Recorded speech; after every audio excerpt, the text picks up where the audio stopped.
Bracken, or warabi as it's known in Japan, has been used and enjoyed by Japanese people for hundreds of years. Young fiddleheads are often steamed, boiled, or used as ingredients in soaps and broths such as miso and ramen. It is not uncommon for people to head into the mountains or other rural areas and pick some of the bountiful plant for themselves. What is uncommon, though, is for such an ordinary activity to end in a brutal double murder. This is the unsolved homicide case of the Bracken-Picking housewives.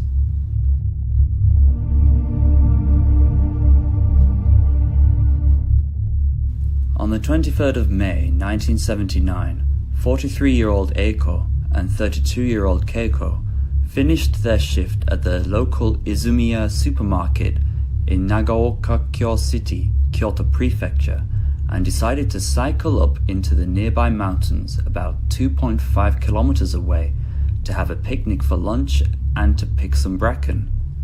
They were witnessed heading up to the mountains by the supermarket doorman and a worker on the mountain road at around 11 a.m. They were never seen again. That evening, Keiko's husband began to worry. She hadn't picked up their child from kindergarten at 3:30 and returned home as she should have.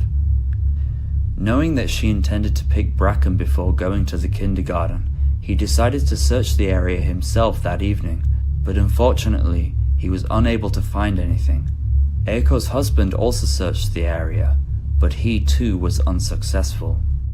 The next day, on the 24th of May 1979, after searching themselves, they went to the police station together at 2:50 p.m. and made a report.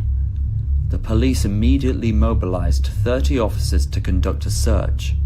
In a rice field at the foot of the mountains, they found their only clue for the day, the bicycles of the missing wives. After failing to find the women, they decided to conduct a more thorough search the next day.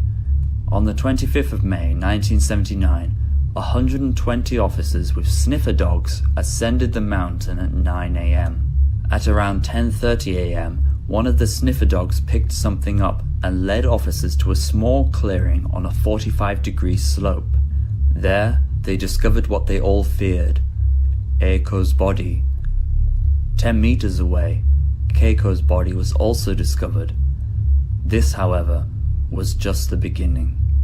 The next day, the 26th of May 1979, 25,000 officers from the Criminal Investigation Headquarters made their way to the mountains to determine the cause of death and comb the surrounding area for evidence. It was immediately apparent that both women had been violently murdered.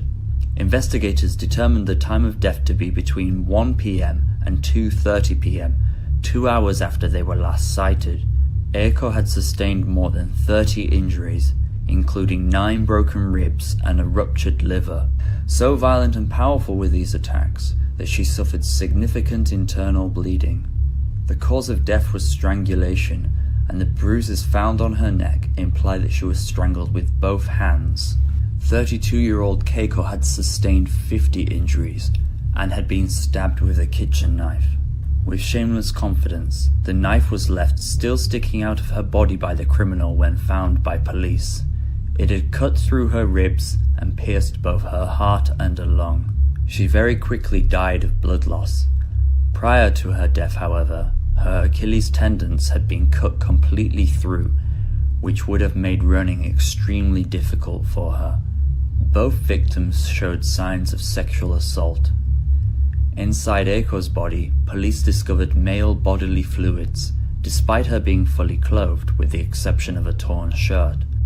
Keiko's stockings, pants, and shoes had been removed, which hinted at sexual assault, but no male fluids were found on or inside her body.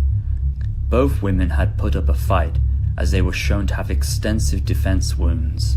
The power and savagery of the attacks showed to police that the man that committed this crime was extremely strong. From the wounds and places where he attacked, they believed he was a black belt in karate and in peak physical condition. He was also believed to be taller than the women. Due to the consistency of the attacks and the severing of Keiko's Achilles tendons, Police believed that they were killed by only one attacker. They theorized that he slashed Keiko's ankles so he could kill Eiko before finishing off Keiko. As previously mentioned, he left body fluids in Eiko, but also a body hair was found on the knife in Keiko. From these pieces of information, they were able to determine that the man had blood type O. Unfortunately, no fingerprints were found at the scene, meaning that it is possible the murderer wore gloves during the assault. What is strange is that the man apparently didn't steal anything. When searching the crime scene, police discovered the women's rucksacks. Inside were the empty bento boxes from lunch, the bracken they had picked, and the purses full of money.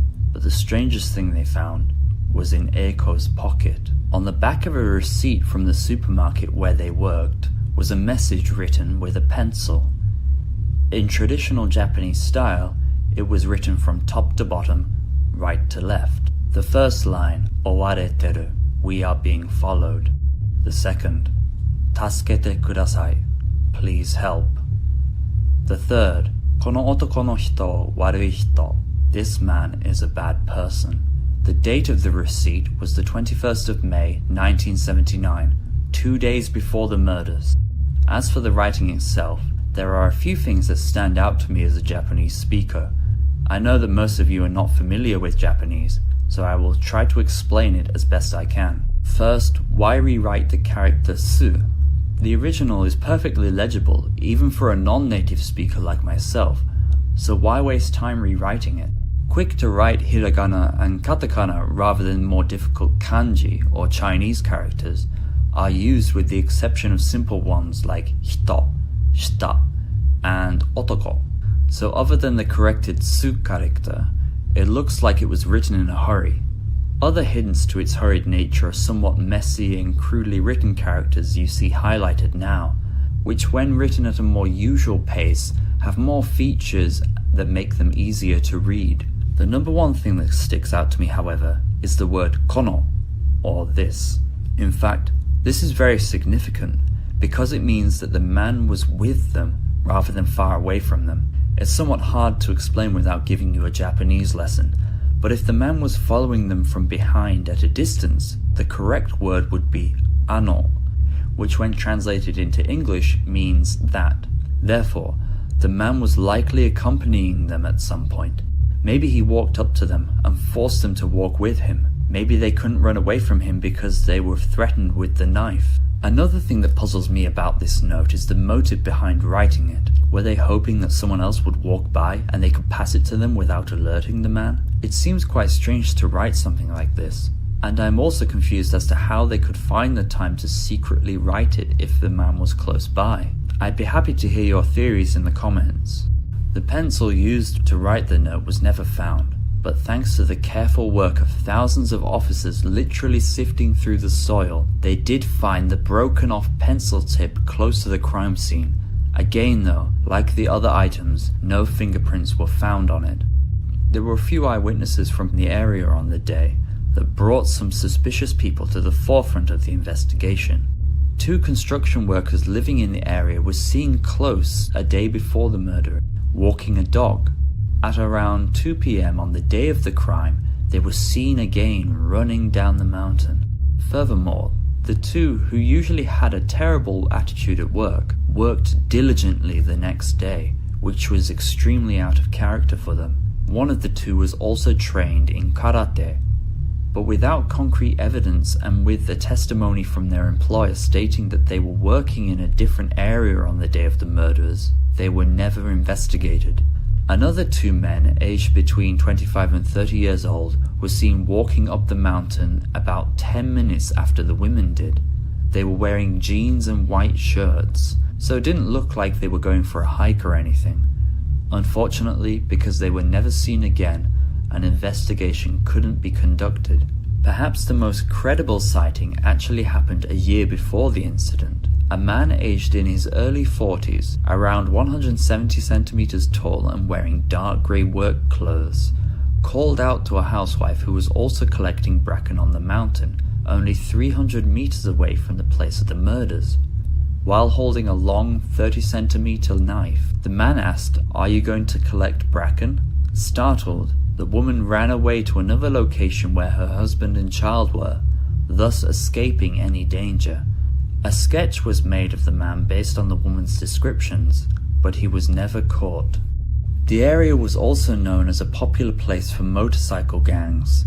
Despite being a place for the locals to take a walk or have a picnic, there have been crimes in the area in the past. The bamboo and trees were very thick in the area, meaning that some places got very dark even in the afternoon. Because of this, it was a spot used by criminals to commit rape and theft on unsuspecting walkers. Could one of these gang members have been an opportunist killer?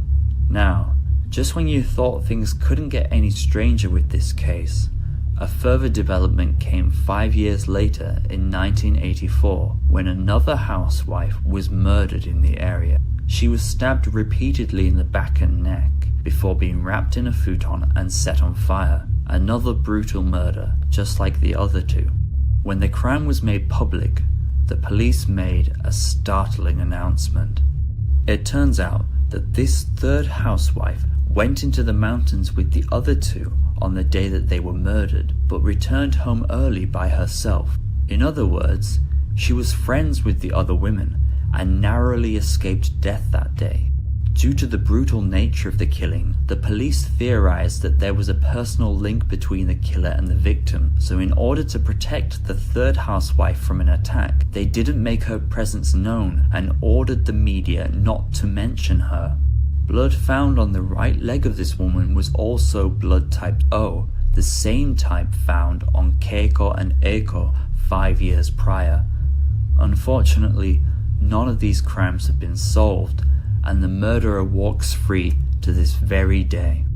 On the 24th of May, 1994, the statute of limitations passed, and no more investigations took place for the murders of Eiko and Keiko. It's crazy to think that someone capable of such savage attacks could walk freely amongst ordinary people. I feel bad for their families, especially because Keiko had a child to care for. So what do you think about the case? I think that the man was definitely local because he was in a somewhat rural place that only local people go to. I also think that it is possible he was a serial rapist and killer who had been active in the area for a while. The reason I think this is because sexual assaults had happened in the area prior to the murders. The fact that he killed the women this violently shows to me that he was either mentally disturbed, angry, or bearing a grudge. Maybe he had a previous altercation with the women and entered into a fit of rage. We know that no money was taken from the women, so robbery certainly wasn't a motive here. The knife could show premeditation, but many people in the area carried knives when in the mountains so that they could cut bracken and bamboo shoots. Anyway, I'm interested to hear what you think about this. Thank you for watching my third YouTube video. If you are interested in Japanese mysteries and unsolved crimes, make sure you subscribe and check out my other videos too. If you like this video, give it a like and share it with others if you think they would be interested too. Until next time, goodbye.